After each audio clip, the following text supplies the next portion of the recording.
మంత్రులకు సీఎం దిశానిర్దేశం చేయనున్నారు.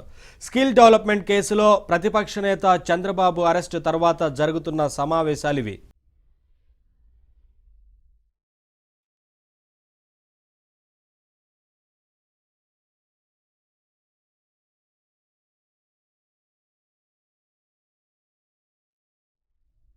చంద్రబాబును మరిన్ని కేసుల్లో నిందితుడిగా చూపించేందుకు జగన్ సర్కారు ప్రయత్నిస్తోంది. ఈ క్రమంలో fibre net, inner ring road, అంగుళ్లలో పోలీసులపై దాడి తదితర ఘటనలో కేసులు వేధిస్తోంది. ఈ అంశాలు కేబినెట్ లో చర్చకు రానున్నాయని సమాచారం. స్కిల్ డెవలప్మెంట్ కేసు పూర్వపరాలను కేబినెట్ లో మంత్రులకు స్వయంగా జగన్ వివరించే వీలుందని చెబుతున్నారు. ఇతర కేసుల్లోనూ బాబు, లోకేష్లను అరెస్ట్ చేసే అంశం కూడా చర్చకు రావచ్చని తెలుస్తుంది.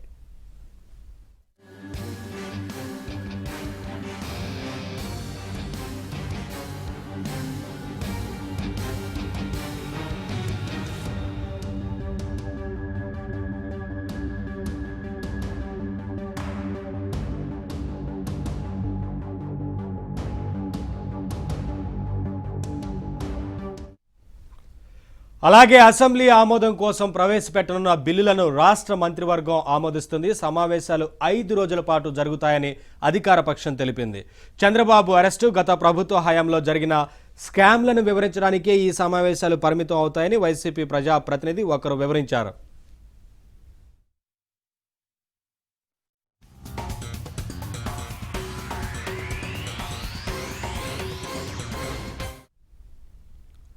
ఇదే అంశానికి సంబంధించి మరింత సమాచారం మా కరెస్పాండెంట్ సత్య అందిస్తారు. సత్య, ఈ శాసనసభలో అనుసరించాల్సిన వ్యూహాలతో పాటు అంటే రాష్ట్ర సమస్యలు, రాష్ట్రంలో ఉన్న పరిస్థితులపైన ఎజెండాగా వెళ్తారా, లేదంటే ప్రతిపక్ష నేత ఎజెండాగా జరగనున్నాయా? ఏపీ కేబినెట్ సమావేశాలు సుదీర్ఘకాలం తర్వాత భౌతికంగా జరగబోతున్నాయి. ఇంతకుముందు ఆన్లైన్ ద్వారా ముఖ్యమైన నిర్ణయాలు కూడా కేబినెట్ లో తీసుకున్న పరిస్థితి అయితే ఉంది. ఈ రోజు జరిగే కేబినెట్ సమావేశం ఉదయం 11 గంటలకు సచివాలయంలోని మొదటి బ్లాక్ లో ముఖ్యమంత్రి జగన్మోహన్ రెడ్డి నేతృత్వంలో ప్రారంభం కాబోతోంది. ఈ సమావేశంలో ముఖ్యంగా రేపటి నుంచి జరగబోయే అసెంబ్లీ సమావేశాలు ఎన్ని రోజులు నిర్వహించాలి, దానిపైన బీఎస్సీలు ఎలాంటి డిసిషన్ తీసుకోవాలనే దాని మీద చర్చిస్తారు. దీంతో పాటు ప్రధానంగా ప్రతిపక్ష నేత చంద్రబాబు నాయుడును స్కిల్ డెవలప్మెంట్ కేసులో అరెస్టు చేసిన నేపథ్యంలో ఆ తర్వాత రాష్ట్ర వ్యాప్తంగా పెళ్లిబూకిన ఆగ్రహ జ్వాలలు ఏవైతే ఉన్నాయో వాటికి సంబంధించి కూడా కేబినెట్ లో చర్చించున్నారు.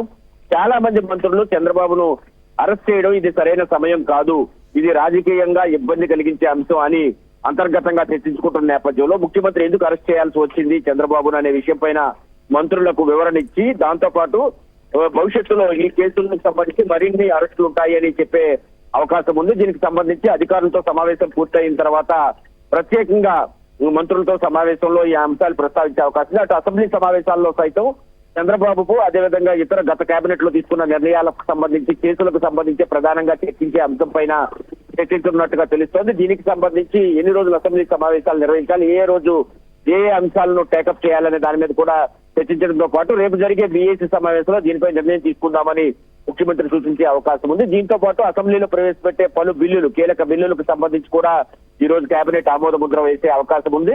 దీంతో పాటు రాష్ట్రంలో మారుతున్న రాజకీయ సమీకరణాల పైన కూడా మంత్రులతో చర్చించే అవకాశం ఉంది. ముఖ్యంగా జనసేన, టీడీపీ పొత్తు ఖరారు అయిపోయింది. దీంతో బీజేపీ పరిస్థితి ఏంటి అనే దాని మీద కూడా కేబినెట్ లో చర్చకు వచ్చే అవకాశాలు కనిపిస్తున్నాయి. Thank you Satya.